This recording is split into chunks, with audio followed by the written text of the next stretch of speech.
प्रभु यीशु मसीह के नाम से मैं आपको सलाम करता हूँ। आज का जो हमारा विषय है वो ये है कि परमेश्वर हमको फेवर देता है, ग्रेस देता है। मतलब परमेश्वर हमको अनुग्रह देता है लेकिन चरित्र नहीं। इस विषय पर हम देखेंगे। रोमियो की पत्री उसका 5वां अध्याय उसका 17वां वचन में ऐसा लिखा है कि परमेश्वर ने हमको बहुतायत का अनुग्रह दिया है और जिनको भी बहुतायत का अनुग्रह दिया है वो जीवन में राज करेंगे। पहला पत्रस उसका 4वां अध्याय उसके 10वें वचन में भी लिखा है कि हम जितने भी विश्वासी लोग हैं जिन्होंने प्रभु यीशु मसीह को अपना उद्धारकर्ता ग्रहण किया है, सभी को परमेश्वर ने कुछ ना कुछ अनुग्रह दिया है और कुछ ना कुछ उसको वरदान दिया है। पहला सैमुएल उसका 2 अध्याय उसका 26वें वचन में लिखा है कि सैमुएल परमेश्वर के और मनुष्य के अनुग्रह में और डिलडोल में बलता चला गया। और इसका मतलब है कि सैमुएल के ऊपर बहुतायत का अनुग्रह हुआ है।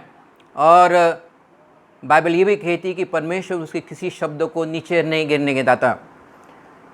यूहन्ना रचित सुसमाचार मत्ती रचित सुसमाचार उसका 11वां अध्याय प्रभु यीशु मसीह यूहन्ना बपतिस्मा देने वाले को कहता है कि स्त्रियों से जितने भी लोग जन्मे हैं उनसे यूहन्ना बपतिस्मा देने वाला सबसे बड़ा है। इसका मतलब है कि यूहन्ना बपतिस्मा देने वाला ये सैमुएल से भी बड़ा था। और प्रभु यीशु मसीह उसी चैप्टर में कहता है कि यूहन्ना बपतिस्मा देने वाला ये सभी स्त्रियों से जन्मने वाले सभी मनुष्य से बढ़कर है, लेकिन जो परमेश्वर के राज्य में जो सबसे छोटा है वो यूहन्ना बपतिस्मा देने वाले से बड़ा है। इसका मतलब है हम जो लोग हैं, हम जो विश्वासी हैं, जिन्होंने हमने प्रभु यीशु मसीह को ग्रहण किया, अपना उद्धारकर्ता ग्रहण किया, जो हम नए वाचा के लोग हैं, हम यूहन्ना बपतिस्मा देने वाले से भी बड़े हैं और हम सैमुएल से भी बड़े हैं। मतलब जो अनुग्रह यूहन्ना बपतिस्मा वाले पे हुआ है, जो अनुग्रह सैमुएल पे हुआ है, उससे भी बढ़कर अनुग्रह हम पर हुआ है।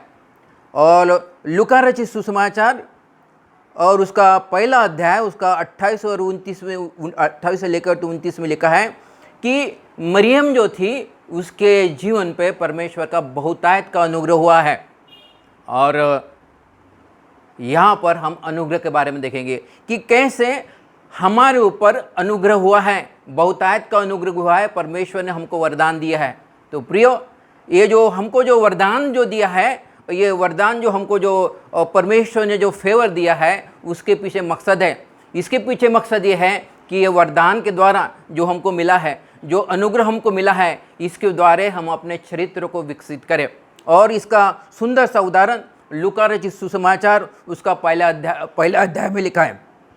लूका रचित सुसमाचार उसका पहला अध्याय और 28 से लेकर तो 56 तक ऐसा लिखा है कि गैब्रियल स्वर्गदूत मरियम के पास आता है और उसको कहता है कि तू स्त्रियों में धन्य है, तुझ पर परमेश्वर का बहुतायत का अनुग्रह हुआ है और तू एक बालक को जन्म देगी और उसका नाम यीशु होगा और वो उद्धार करता होगा। और तब मरियम गैब्रियल को कहती, एक जायज़ प्रश्न पूछती कि ये कैसे हो सकता है, मेरी तो अभी मंगनी हुई है, मेरा तो विवाह नहीं हुआ, तो मुझे पुत्र कैसे हो सकता है। तो फिर मरियम कहती है, तब गैब्रियल कहता है कि परमेश्वर के लिए सब कुछ संभव है। तो मरियम ने कहा कि अगर ऐसा है, परमेश्वर के लिए अगर सब कुछ संभव है, तो तू जो कहता है उसके अनुसार मेरे लिए हो। और ऐसा ही उसके जीवन में होता है। प्रियो, उसके ऊपर जैसे परमेश्वर का बहुतायत का अनुग्रह हुआ है, वैसे ही बहुतायत का अनुग्रह हम सब पर हुआ है। और परमेश्वर ने हमको बहुतायत का अनुग्रह किया है और परमेश्वर सभी को बहुतायत का अनुग्रह देता है, लेकिन चरित्र नहीं देता है। चरित्र को हमको विकसित करना पड़ता है। और हम मरियम के जीवन से देखेंगे कि कैसे उस पर बहुतायत का अनुग्रह हुआ और कैसे अपने चरित्र को उसने पहले से विकसित किया है। और वैसे भी हम अपने जीवन में चरित्र को विकसित कर सकते हैं। 6 बातें मरियम के जीवन में दिखाई देती है, जो गुण उसमें दिखाई देते हैं, ये 6 गुण हमें भी विकसित करने की आवश्यकता है, क्योंकि परमेश्वर ने हम पर भी अनुग्रह किया है। पहली बात जो मरियम ने अपने जीवन में विकसित की है, जो चरित्र उसने विकसित किया है, लूका सुसमाचार उसका पहला अध्याय उसे 50वें वचन में ऐसा लिखा है कि वो परमेश्वर का भय मानती थी। वो ऐसा बोलती है कि मैंने परमेश्वर का भय माना है और इसलिए ये बातें मेरे जीवन में हुई है। प्रियो, हमको परमेश्वर का भय मानने की आवश्यकता है। जब हम परमेश्वर का भय मानने की बात करते हैं तो परमेश्वर का भय क्या होता है, ये भजन संहिता उसका 34वां अध्याय 9 से 14 में लिखा है। अगर कोई व्यक्ति अगर परमेश्वर का भय मानता है तो उसमें 3 बातों का होना बहुत ज़रूरी है। पहली बात, जो परमेश्वर का भय मानता है वो परमेश्वर को अपने सुख का मूल्य जाने। मतलब जो कुछ हमको मिलता है परमेश्वर की ओर से मिलता है। मेरे जीवन का शास्त्र का स्रोत वही है, मेरे जीवन का संपन्नता का स्रोत वही है, मेरे पास जो कुछ है उसका स्रोत वही है।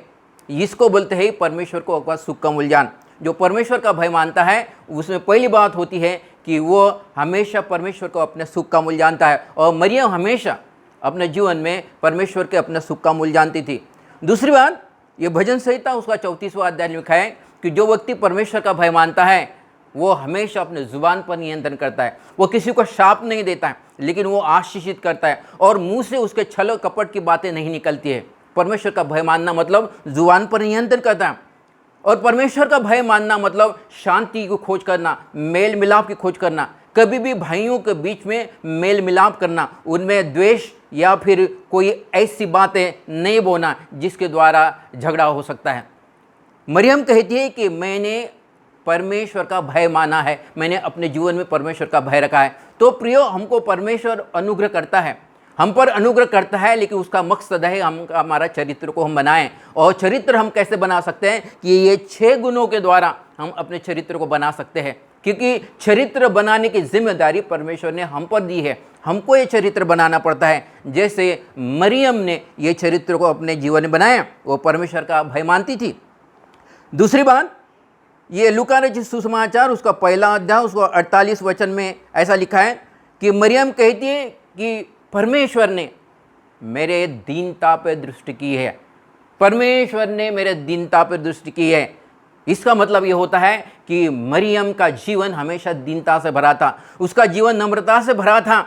और प्रियो, ये नम्रता का जीवन, ये दीनता का जीवन हमको भी जीने की आवश्यकता है, हमको भी ये विकसित करने की आवश्यकता है। नम्रता का जीवन जीना यानी मतलब 2 बातें हमारे जीवन में होना ज़रूरी है। जैसे मूसा के बारे में लिखा है, गिनती की पुस्तक उसका 12 अध्याय 3 वचन में लिखा है कि पृथ्वी भर में मूसा के समान नम्र कोई व्यक्ति नहीं था। और मूसा के जीवन में ये 2 बातें विशेष दिखाई देती है। मूसा हमेशा सामने वालों को अपने से बढ़कर समझता था, और दूसरी बात, वो लोगों की बातों को बर्दाश्त कर लेता था। अगर हम सामने वालों को अगर अपने से बढ़कर का समझते हैं और हम लोगों की अगर बातों को अगर बर्दाश्त करते हैं, इसका मतलब हम में दीनता है और नम्रता है। और मरियम यह कहती है कि उसने अपने दासी के दीनता पर दृष्टि की है, मतलब उसका जीवन जो था वो दीनता से भरा था। ये दूसरी बात है। परमेश्वर ने हम पर हरेक पर अनुग्रह किया है प्रियो, और बहुतायत का अनुग्रह किया है। ऐसा रोमियो की पत्री उसका 5वां अध्याय 17 वचन में लिखा है। हम सब पर बहुतायत का अनुग्रह किया है ताकि हम अपने चरित्र को विकसित किए। तो परमेश्वर का भय मानने के द्वारा हम अपने चरित्र को विकसित कर सकते हैं। अपने नम्रता के द्वारा हम परमेश्वर अपने जीवन में ये अपने चरित्र को विकसित कर सकते हैं। और तीसरी बात, लूका रचित सुसमाचार उसका 1 अध्याय उसके 45 वचन में ऐसा लिखा है कि मरियम सरदूत को कहती है कि मैंने अभी तक मेरे जीवन में ऐसा नहीं देखा कि किसी कुंवारी गर्भवती हुई। और गब्रियल को कह रही है कि ये कैसे हो सकता है, ये तो कैसे हो सकता है कि मेरी अभी मंगनी हुई है और मेरा विवाह नहीं हुआ है, और तू जो कह रहा है कि मैं गर्भवती होंगी, ये कैसे हो सकता है। गब्रियल कहता है कि परमेश्वर के लिए सब कुछ संभव है। तो मरियम उसको कहती है कि अगर परमेश्वर मेरे साथ ऐसा कर सकता है, ऐसा अगर संभव हो सकता है, तो तेरे वचन के अनुसार मेरे साथ हो। उसने दरअसल असंभव बातों के ऊपर गैब्रियल पे विश्वास किए। हमको असंभव बातों की तरफ परमेश्वर पे विश्वास करने की आवश्यकता है, क्योंकि हमारा परमेश्वर असंभव को संभव बनाने वाला परमेश्वर है। और बाइबल एक झारपत की विधवा के बारे में कहती है कि वो झारपत की विधवा कि उसके बाद थोड़ा सा डब्बे में आटा था और उसने एलिया पे भरोसा की, क्योंकि एलिया ने उसको कहा कि पहले तू मुझे रोटी खिला, और रोटी खिलाने के बाद इजराइल का परमेश्वर यूँ कहता है ना तो तेरे डब्बे का आटा ना कुप्पी का तेल खत्म हो जाएगा। प्रियो, उस विधवा ने वो एलिया पे भरोसा की और उसने वो थोड़ा सा जो आटा था उसकी रोटी बनाई और एलिया को खिलाई।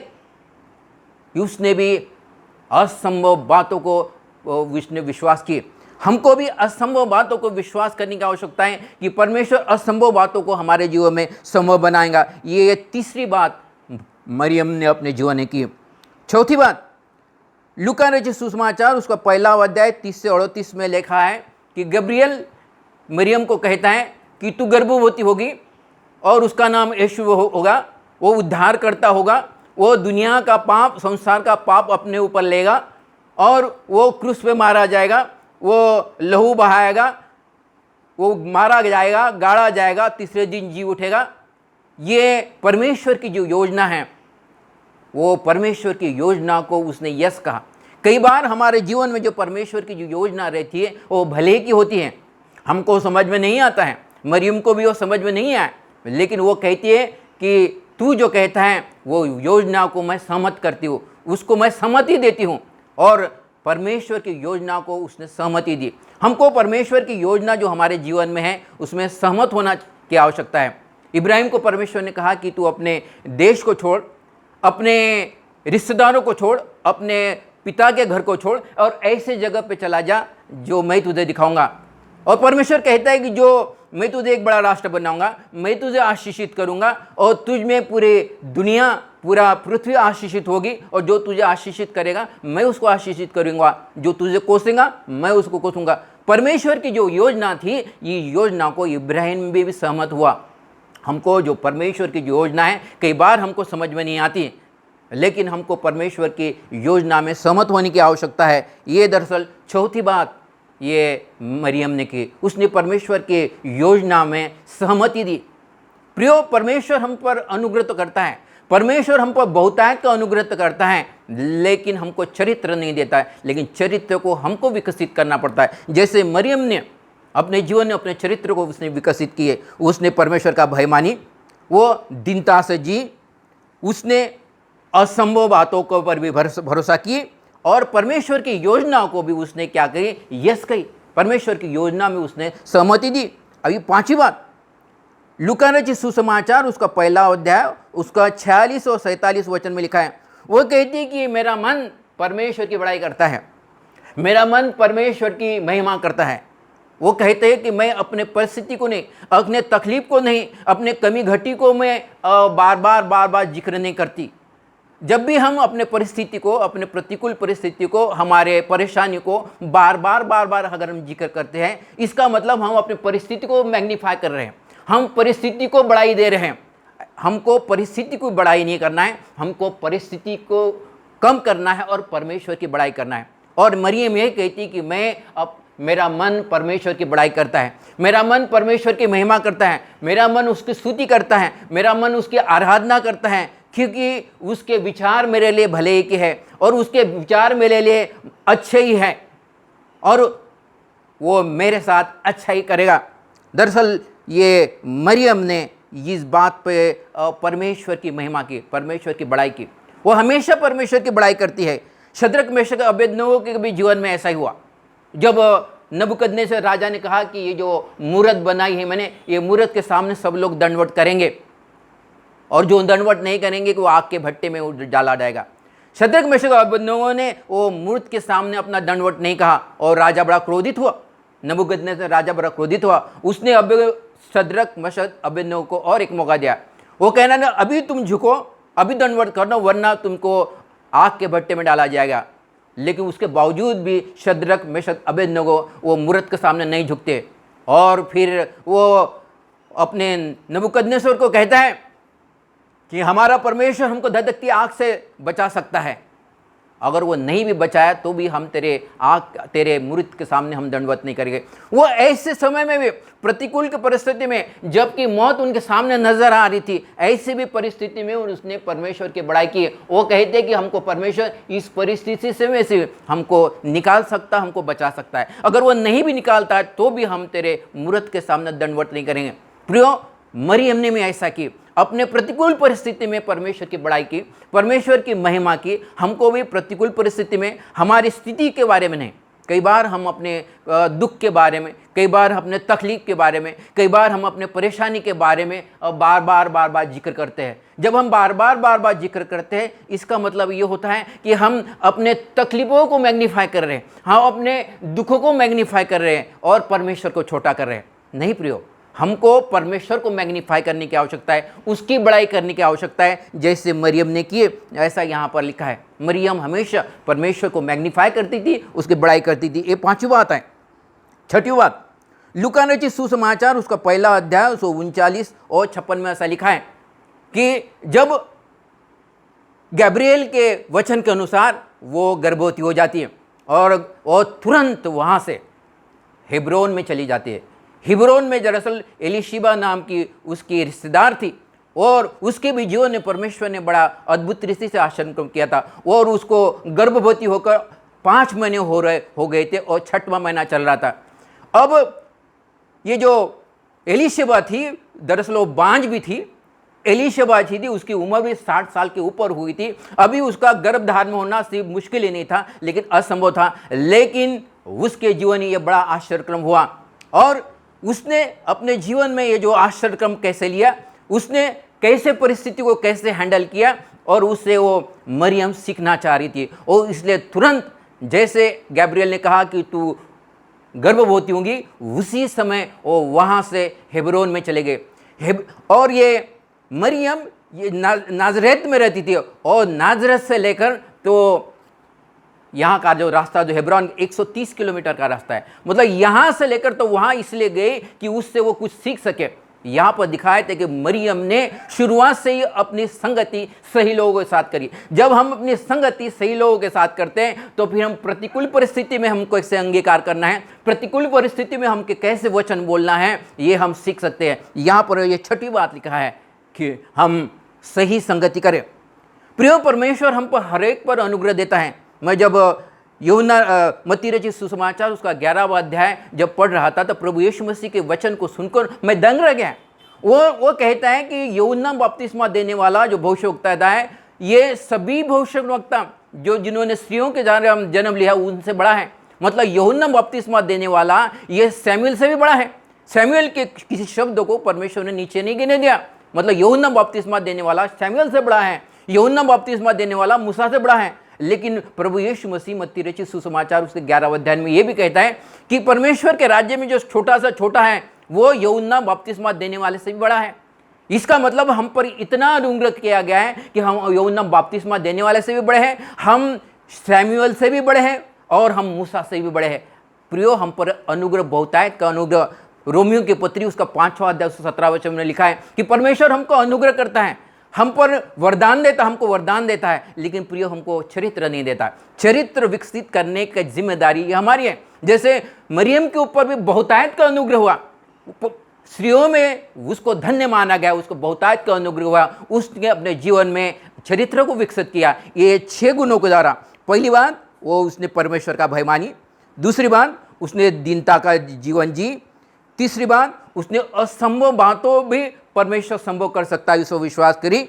चौथी बात, उसने परमेश्वर की जो योजना उसके जीवन में की उसमें सहमति दी। 5वीं बात, उसने परमेश्वर की बड़ाई की, उसने महिमा की। और 6वीं बात, उसने तुरंत वहाँ से हिब्रोन में चले गई एलिशबा के पास उसके साथ संगति करने के लिए, ताकि उसके द्वारा उसको कुछ नई बातें सीखने को मिले। मतलब सही संगति उसने की।